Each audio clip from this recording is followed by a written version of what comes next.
저는 오늘 은혜를 베푸소서 에베소서 강의 11번째로 복음을 위하여 일꾼이 되었노라 라는 제목으로 하나님 말씀 증거하도록 하겠습니다.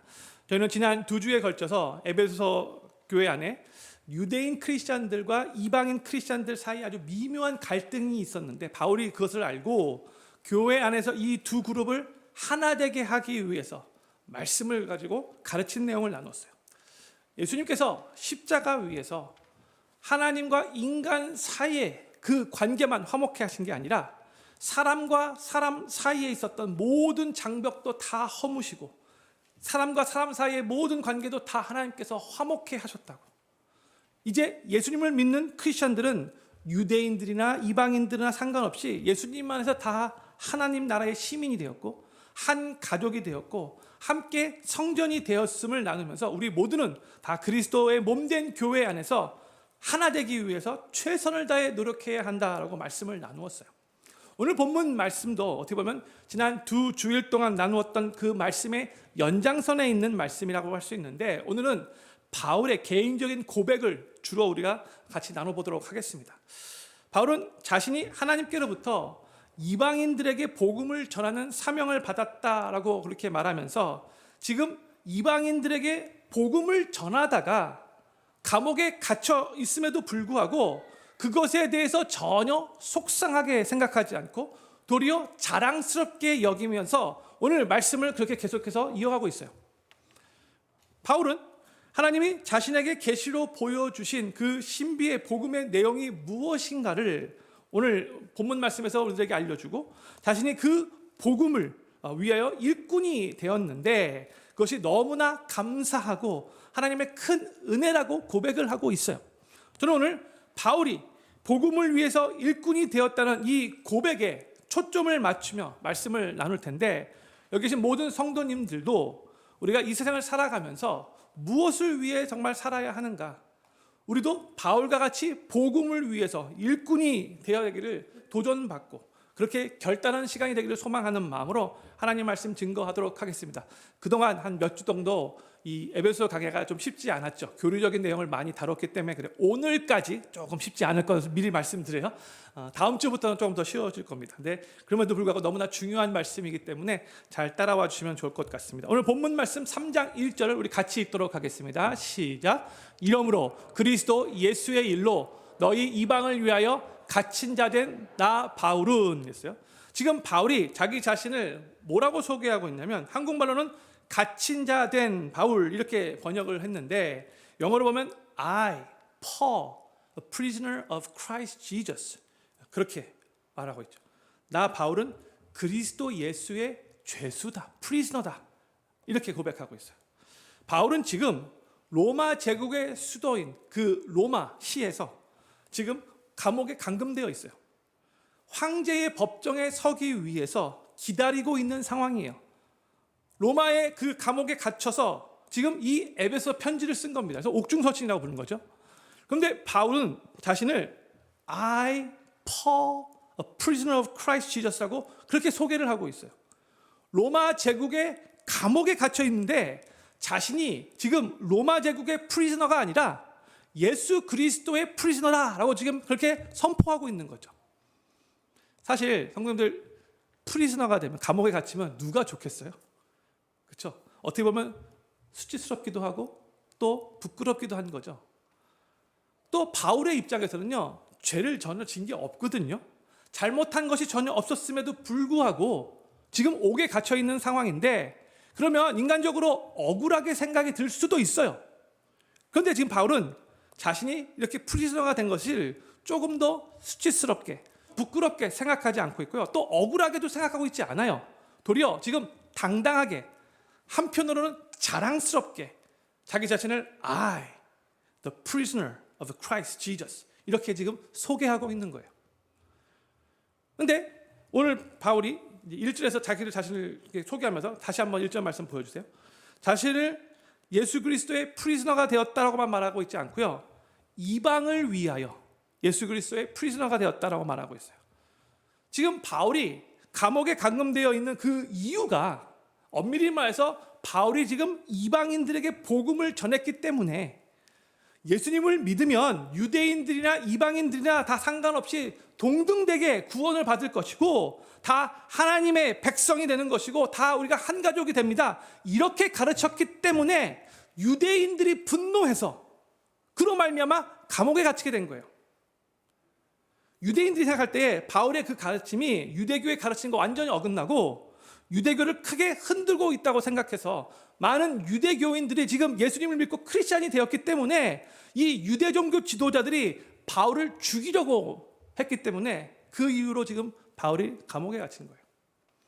그런데 바울은 자신이 지금 그런 이유 때문에 감옥에 갇혀 있다 할지라도 도리어 지금 그것을 자랑스럽게 가치 있고 소중한 일로 생각하면서 나는 이방인을 위하여 예수 그리스도의 죄수가 되었다. 이렇게 자기를 소개하고 있는 거예요.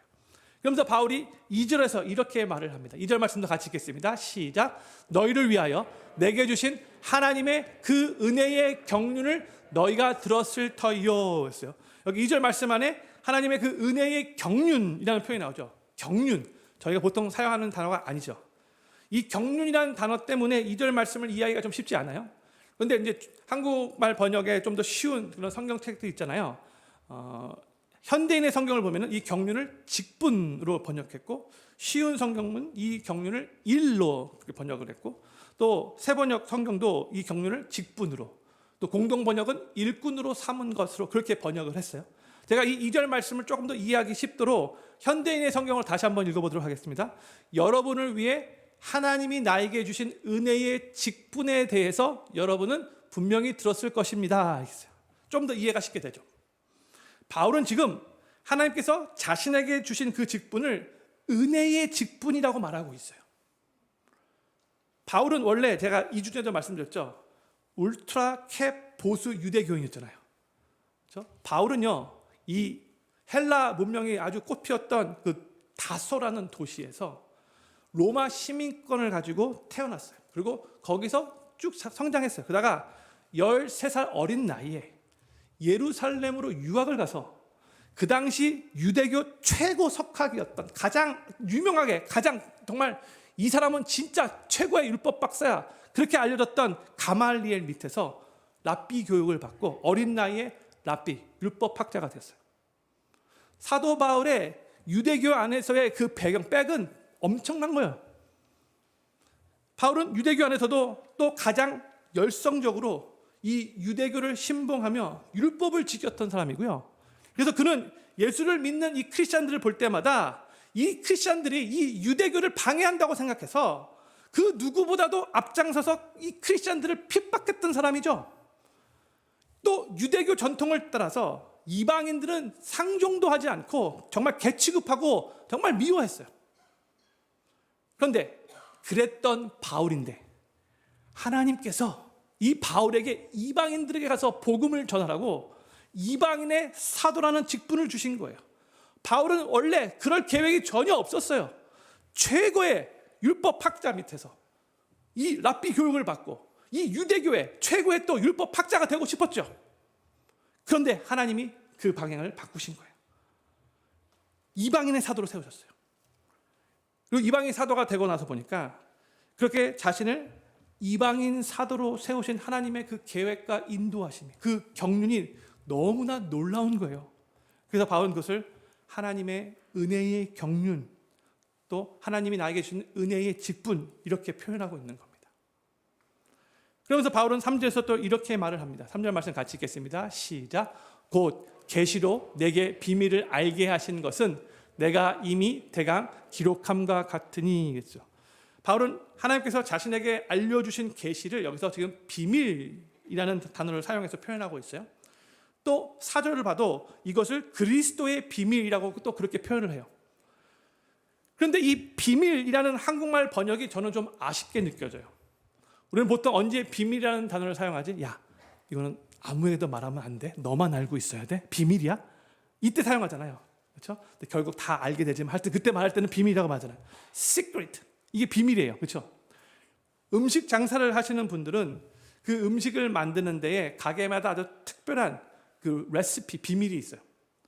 음식을 어떻게 더 잘 만들 수 있을까? 어떻게 맛있게 만들 수 있을까? 무슨 재료를 써야 하는가? 고민하고 연구하다가 특별하게 만든 그 레시피가 있는데 그 가게의 존속을 위해, 그 가게의 성공을 위해서 그 레시피, 그 노하우는 안 가르쳐줘요. 비밀이에요. 비밀. 그렇죠? 이게 비밀이에요. 근데 오늘 본문 말씀에서 한국말로 번역된 단어, 이 비밀이라는 단어의 원래 헬라 원어는요, 미스테리온이라는 단어예요. 미스테리온. 그래서 영어로는 the mystery라고 그렇게 번역되어 있어요. 그래서 한국말로 비밀이라고 그렇게 번역되는 것보다 미스테리, 신비라고 번역되는 게 더 맞는 번역이에요. 왜냐하면 비밀이라고 번역되면 거기에는 그 미스리링 되는 의미가 있기 때문에 그래요.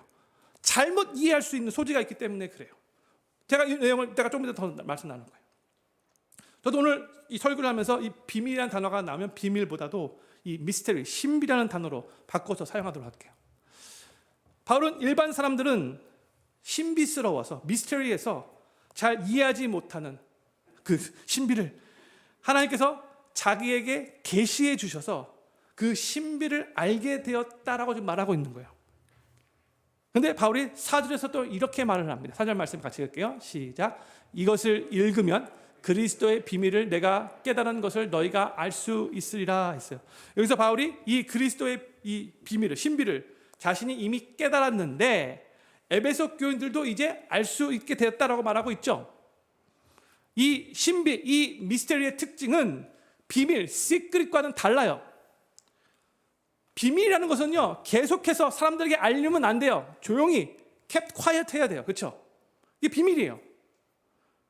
그런데 신비는, 미스테리는 달라요. 신비는 잘 이해가 되지 않을 때, 알려지지 않을 때는 어쩔 수 없이 계속해서 이 신비의 영역으로 남아있지만 이 신비가 한번 이해가 되고 그렇게 알려지게 되면 그때부터는 될 수 있으면 더 많은 사람들에게 말하고 알려서 이해시켜야 하는 게 이게 신비예요. 이게 시크릿, 비밀과 다르다는 거예요. 이해를 돕기 위해서 하나 예를 들게요. 17세기까지만 해도 지구가 태양 주위를 돈다는 것은 미스테리에 속해 있었어요. 뭐 의도적인 것은 아니었지만 인간의 지식의 한계 때문에 뭐 과학이 더 발달되지 않아서 우리에게는 알려지지 않은 영역이었어요. 그런데 이게 미스테리였는데, 그런데 한번 발견되고 난 후에, 알려진 후에, 아니다, 지구가 태양 주변을 돌고 있는 것이다, 이것이 알려져야 된 후에는, 그때부터는 가능한 한 많은 사람들에게 이것을 알려줘야 되죠. 우리가 잘못 알고 있었다, 알려줘야 되는 거잖아요. 이게 비밀, 시크릿과 이 신비, 미스테리와 다른 점이에요. 그러면 바울이 오늘 본문에서 말하고 있는 이 미스테리, 이 그리스도의 신비는 무엇을 의미하는가? 5절과 6절 말씀을 제가 읽도록 하겠습니다. 이제 그의 거룩한 사도들과 선지자들에게 성령으로 나타나신 것 같이 다른 세대에서는 사람의 아들들에게 알게 하지 아니하셨으니 이는 이방인들이 복음으로 말미암아 그리스도 예수 안에서 함께 후사가 되고 함께 지체가 되고 함께 약속에 참여하는 자가 됨이라 했어요. 다시 5절 말씀 다시 비춰주세요. 5절에서 바울은 이 신비가 다른 세대에서는 알려지지 않았다라고 그렇게 말하고 있는데, 여기서 다른 세대는 구약 세대를 말하는 거예요. 그러면서 이제 6절에 가서 그 신비가 무엇인가를 우리들에게 말해주고 있어요. 근데 영어로 보면 6절이 This mystery is 이렇게 시작하고 있죠. 근데 이 미스터리, 이 신비는 뭐예요? 이방인들과 유대인들이 복음으로 말미암아 예수 그리스도 안에서 함께 후사가 되고 함께 지체가 되고 함께 약속에 참여한 자가 된 것이다. 이게 지난 2주 동안 우리가 같이 나눈 말씀이잖아요.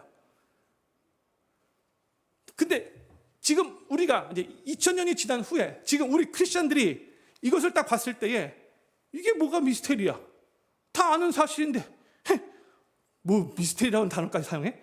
이렇게 생각이 들 수 있겠지만 우리는 이미 복음을 정확하게 다 들어서 알고 있지만, 보세요.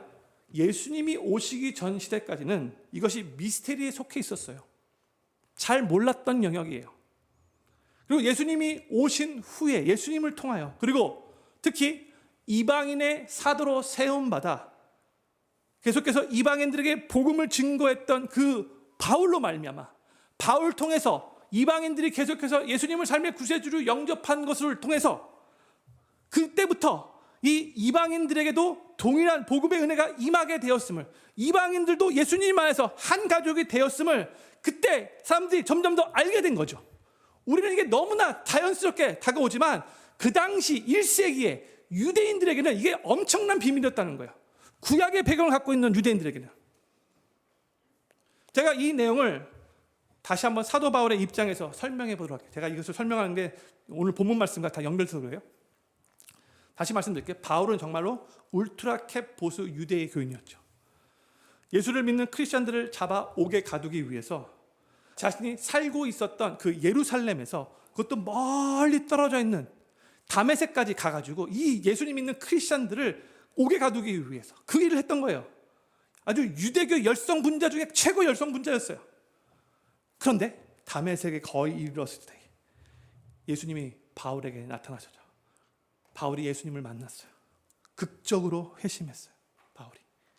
그런데 바울이 예수님을 만나고 회심한 후에 하나님께로부터 사명을 받았는데, 바울에게 있어서 이 사명은 심히 놀랍고 충격적인 사명이었어요. 그 당시에 하나님이 유대인들뿐만이 아니라 이방인들도 사랑하신다. 그래서 이제는 이방인들과 유대인들이 하나님 나라의 한 가족이 되게 하시는 것이 원래부터 창세전부터 하나님의 계획이었다. 또 그렇게 하시기 위해서 하나님이 독생자 예수를 이 땅에 보내셔서 십자가 위에서 죽게 하신 것이라고 하나님께로부터 바울이 계시를 받은 거예요. 그러면서 이제 이방인들에게 이 복음을 전하고 이방인들을 구원받게 하고 이방인들을 하나님 나라의 백성 되게 하기 위해서, 그 일을 위해서 하나님이 바울을 이방인의 사도로 부르시고 세우셨다라고 알려주고 계시죠. 바울은 처음에 이 계시를 하나님께 받았을 때 엄청난 충격이었을 거예요. 하나님께서 저 이방인, 그동안 평생 개취급했는데 저 이방인들까지 사랑하신다는 것, 저 이방인들이 같이 우리 한 가족이 된다는 것, 이것은 울트라 캡 보수 유대의 교인이었던 바울에게는 전혀 상상하지도 못했던 내용이에요. 성도님들, 만약에 성도님들이 지금부터 2000년 전에, 예수님 믿기 전에 이 사울 청년이었다고 한번 생각해 보세요. 어려서부터 랍비 교육을 받았어요. 유대교 신봉자예요. 그렇죠? 최고 보수 유대교인이에요. 이방인들과 전혀 상종하지 않고 개취급했어요. 그런데 어느 날 하나님께서 나타나셔서 너가 그토록 싫어하는 저 이방인들을 사랑해, 이렇게 말씀해 주시면서 나는 너가 저들에게 가서 이 복음을 전하여 저들도 구원받고 하나님 나라 백성이 되어 있으면 좋겠어. 너가 그 일 감당해 주렴. 이 말씀을 하나님이 해주신다면, 성도님들이 그 당시에 사울 청년이었다면 그 말씀을 잘 받아들일 수 있었을까요? 성도님들, 제가 작년에 요나서 강의도 나눴는데 요나 사건 다 기억하시죠? 하나님께서 저 이방 나라 니느웨에게 기회를 주시기 위해서 이 아수르 백성들이 회개할 수 있도록 유대인 선지자인 요나를 그 땅에 보내려고 하셨죠. 근데 요나가 그게 너무나 싫었어요. 그래서 하나님께 불순종하고 배 타고 저 멀리 스페인까지 도망가려고 했죠. 그러니까 유대인들에게 이게 너무너무나 힘든 거예요. 하나님, 왜 내가 저 이방인들에게 가서 왜 회개하라고 외쳐야 됩니까? 저도 그냥 멸망하게 내버려 두십시오. 이게 유대인들의 사고방식이에요. 사도 바울도 예수님 믿기 전에 그랬다는 거예요. 그리고 아까도 말씀드렸지만 바울이 이방인들을 위한 사도가 되지 않았었더라면, 이방인들에게 그렇게 열심히 복음을 전하지 않았었더라면 바울은 이렇게까지 핍박받고 죽을 고생하지 않아요. 지금 감옥에 갇혀 있지도 않을 거예요. 바울이 복음을 전하며 받았던 거의 대부분의 핍박들은 다 유대인들, 자기 동족으로부터 받았던 거거든요.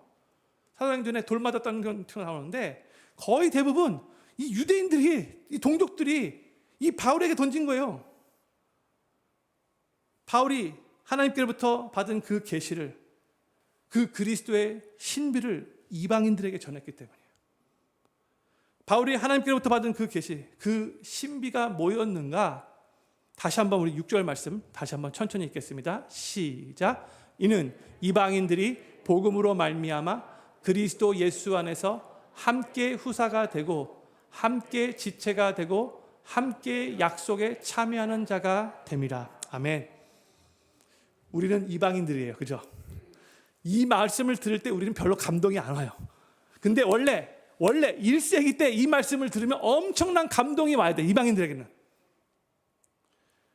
바울에게 이 계시는 전에 전혀 상상하지도 못했던 신비였어요. 바울도 처음에는 이 하나님의 말씀을 듣고 너무나 충격을 받고 너무나 혼란스러웠었지만 그는 곧 이것이 하나님의 창세 전부터 하나님 계획하신 경륜이라는 것을 깨닫고 하나님의 계획이라는 것을 깨닫고 곧 자기 자신을 이것에 헌신한 거예요. 바울이 7절부터 9절에서 본인이 어떻게 이방인들에게 복음을 전했는가 그 고백을 들어보면 정말 바울은요, 자신이 가지고 있었던 그 모든 배경, 모든 지식, 모든 경험, 자신의 그 감정, 자신이 원하는 거 다 내려놓고 오직 하나님께서 말씀하신 것만 순종하기 위해 최선을 다해 노력한 것을 알고 있어요. 우리 함께 7절 말씀을, 사도 바울의 고백인데 같이 한번 7절 말씀 읽도록 하겠습니다. 시작.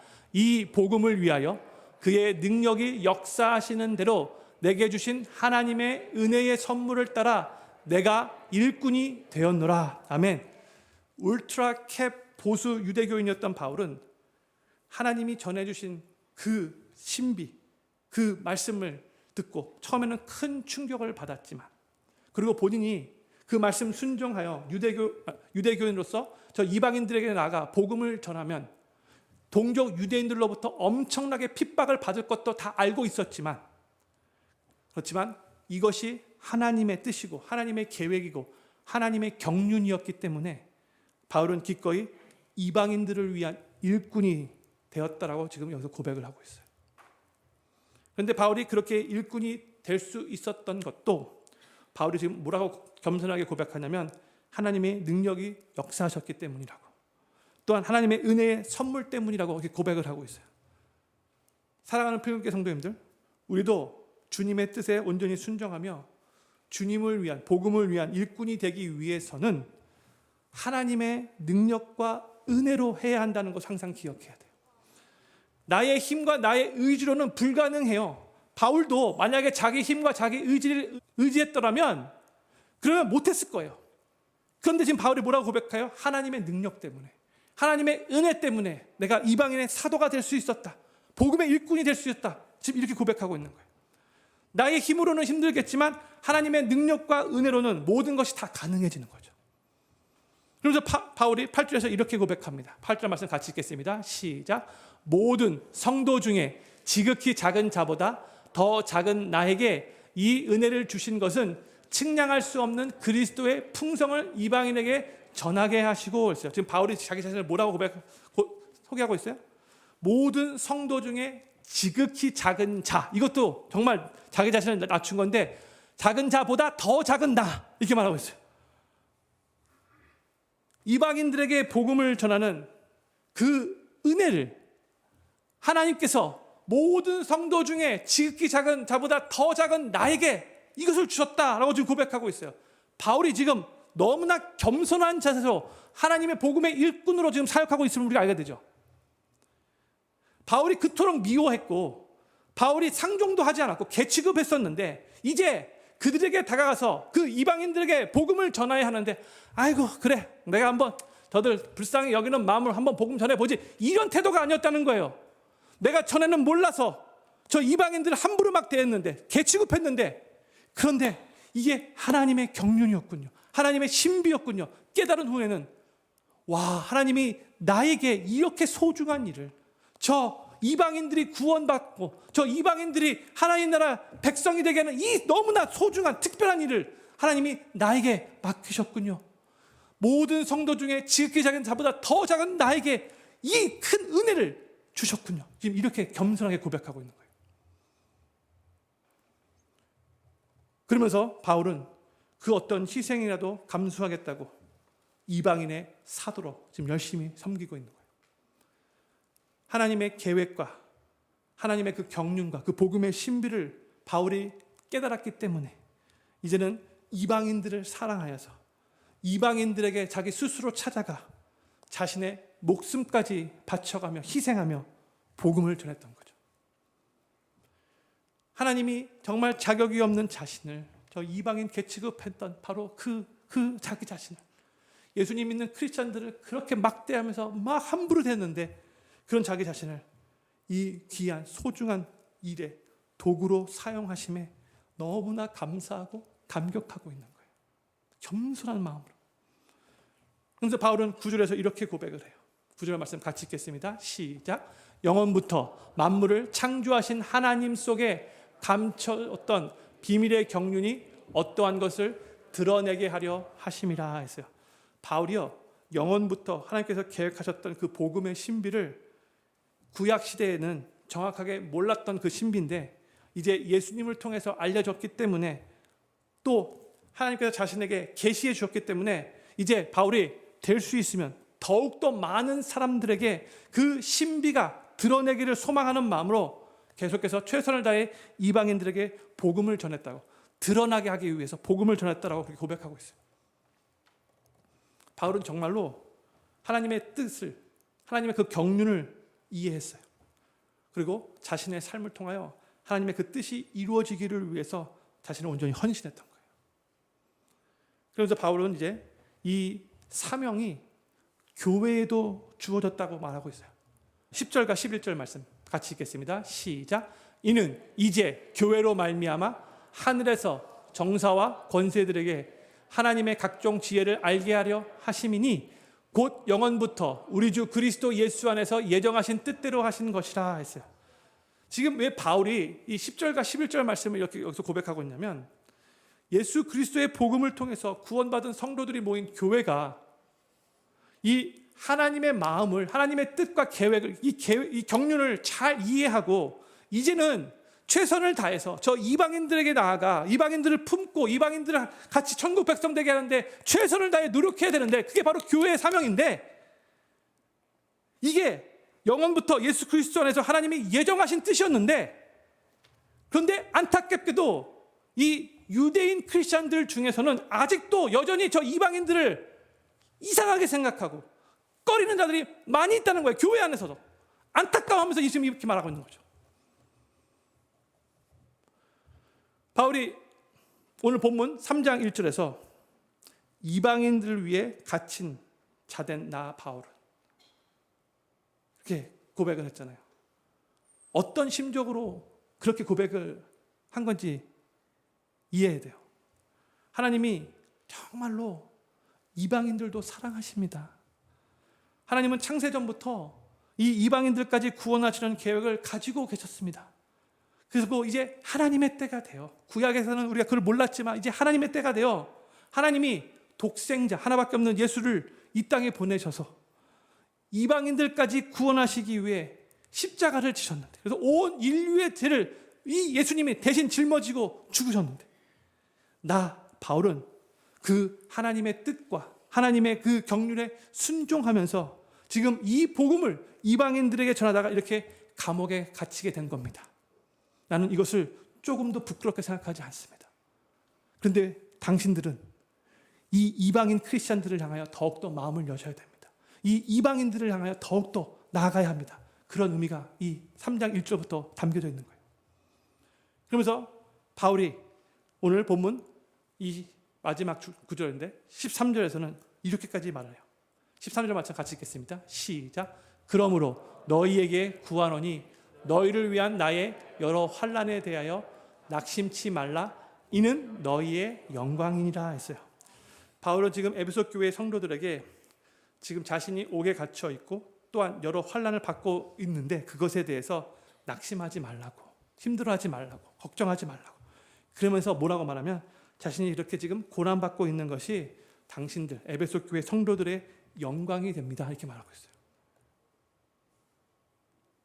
이 말은 바울이 지금 옥에 갇히고 환난을 받고 있다 할지라도 자신이 이방인들에게 복음을 전해서 그로 말미암아 지금 에베소 교회 성도들 중에 수많은 이방인들이 영광스러운 구원을 얻었기 때문에 이 자체가, 내가 지금 옥에 갇혀 있다 할지라도 나는 이것이 너무나 소중하고 너무나 특별한 것이고 당신들의 영광입니다, 이렇게 말하고 있는 거예요. 바울은요 지금 자신이 갖고 있었던 그 배경, 그 정말 너무나 소중한 그 백, 또 자신이 공부했던 그 지식, 자신의 그 생각, 자신의 감정, 자신이 원했던 것들 다 내려놓고 오직 하나님께서 부르신 그 사명, 이방인들의 사도가 되어 이방인들에게 복음 전하는 것, 그것을 위해서 자신의 삶을 온전히 순종하며 헌신했던 거예요.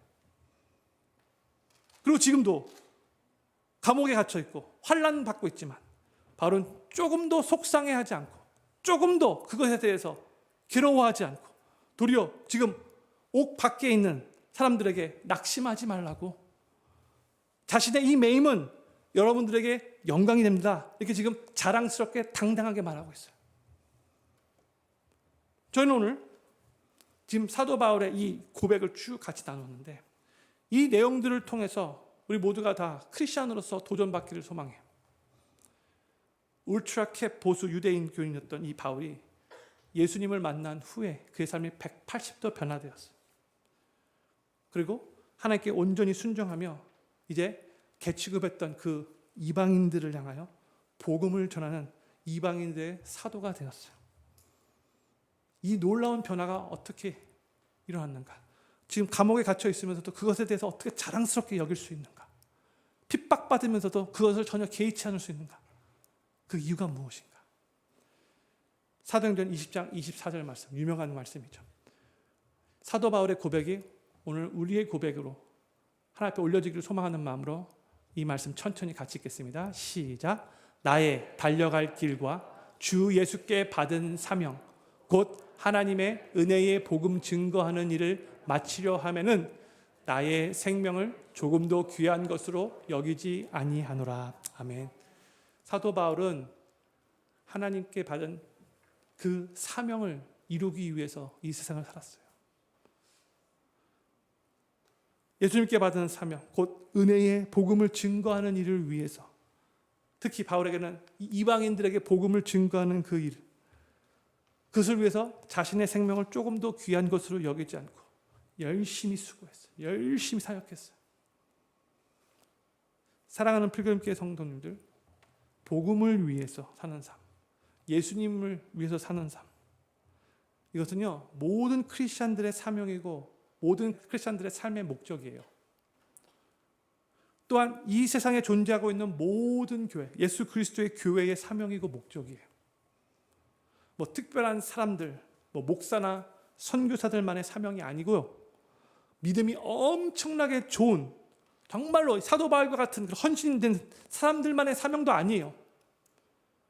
예수님을 믿는 크리스찬이 되었다면 궁극적인 그 삶의 목적이 예수님을 증거하고 복음을 증거하는 삶을 살아가야 되는 거예요. 그게 우리 모두에게 주어진 사명이에요. 한 명도 예외 없이, 한 크리스찬도 예외 없이 다 이 사명이 모든 크리스찬들에게 있는 거예요. 그런데 우리가 크리스찬으로서 이 세상에서 복음을 위해서 살아가야 하는데, 그게 우리의 사명인데, 그것을 위해서 살아가는 동안에 기억해야 할 것이 있어요. 삶의 목적과 삶의 수단을 혼돈하지 말아야 돼요. 저를 한번 따라해 주시면 감사하겠습니다. 삶의 목적과 삶의 수단을 혼돈하지 않겠습니다. 이걸 예수님을 믿는 크리스찬들은 그 삶의 궁극적인 목적이 바뀌어서, 예전에는 예수님 믿기 전에는 그렇지 않았지만 이제는 이 세상에서 편안하게 안락하게 부유하게 사는 것이 목적이 아니고, 이 세상의 부귀 영화를 더 얻기 위해서 사는 목적도 아니고, 우리 크리스찬들은 저 영원한 천국 바라보면서 이 땅에 그 천국을 더 세우고 이 땅에 하나님의 뜻을 이루기 위해 먼저 주의 나라와 주의 의를 구하기 위해서 그것을 목적으로 사는 사람들이 바로 크리스찬이잖아요. 그게 우리 크리스찬들이에요. 그런데 많은 크리스찬들이 좀 여기서 이제 혼란스러워해요. 저는 풀타임 목사죠. 그래서 교회로부터 월급을 받아요. 좋겠다 생각하시겠는데, 근데 성도님들은 돈을 버시기 위해서 직장에서 사업체에서 일하셔야 되잖아요. 그렇죠? 돈이 부족함을 느낄 때 돈을 더 벌기 위해서 더 일해야 되고요. 또 직장이 만약에 힘들고 또 사업이 힘들어지면 직장과 사업체를 위해서도 열심히 기도해야 되죠. 그렇죠?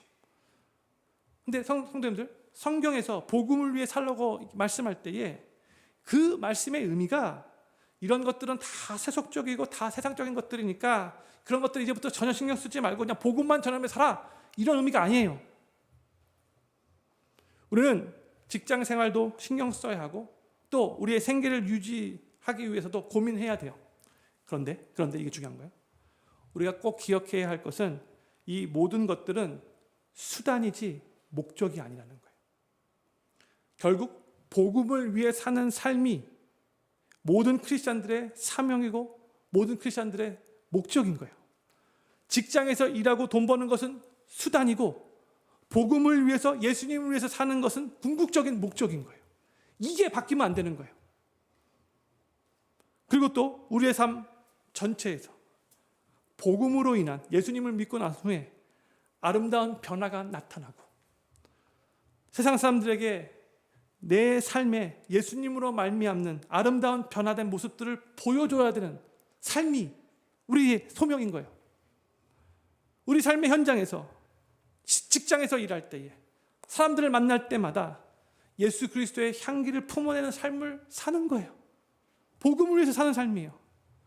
또 예수님을 믿으니까 너무 좋다고 간증하며 사는 삶이에요. 복음을 위해 사는 삶이죠. 나 같은 죄인 살리신 주님의 은혜에 감사하면서 더 이상 이 세상의 부귀 영화를 더 얻기 위해서 사는 삶이 아니라 전 인격적으로 변화된 그 인생관과 그 가치관으로 이 세상을 살면서도 저 영원한 천국을 바라보며 살아가는 거예요. 복음을 위해 사는 삶이에요. 무슨 일을 하든 항상 예수님이 삶의 중심이 되고 예수님을 높이고 예수님을 증거하고 나타내며 예수님이 걸어가신 그 길을 따라 살아가는 거예요. 내 주변에 아직 예수님을 모르는 그러한 이웃들이 있다면, 가족들이 있다면 그냥 무시하지 않고 그들을 불쌍히 여기며 그들의 영혼의 구원을 위해서 간절히 기도하고 그들을 만날 때마다 최선을 다해 그리스도의 사랑을 베푸는 거예요. 그래서 나를 통해 한 영혼이라도 더 예수 그리스도 삶의 구세주로 영접할 수 있는 그 은혜의 도구가 되기 위해서 노력하는 거예요. 이게 바로 복음을 위해, 예수님을 위해 사는 삶이에요. 저는 필그림교회 모든 성도님들이 삶의 궁극적인 목적과 삶의 그 수단을 혼돈하시지 않기를 바라고 이 수단을 삶에 우상화시키지 않기를 바라며 항상 복음을 위해 사는 것을 삶의 목적으로 삼아서 예수님만을 높이고 예수님을 증거하고 나타내며 더 이상 이 세상의 부귀 영화를 위해서 사는 것이 아니라 변화된 인생관과 가치관을 가지고 저 하나님 나라를 위해서 예수님만을 따라 이 세상을 살아갈 수 있게 되기를 우리 구주 예수님의 이름으로 간절히 축원합니다. 우리 다 같이 자리에서 일어나셔서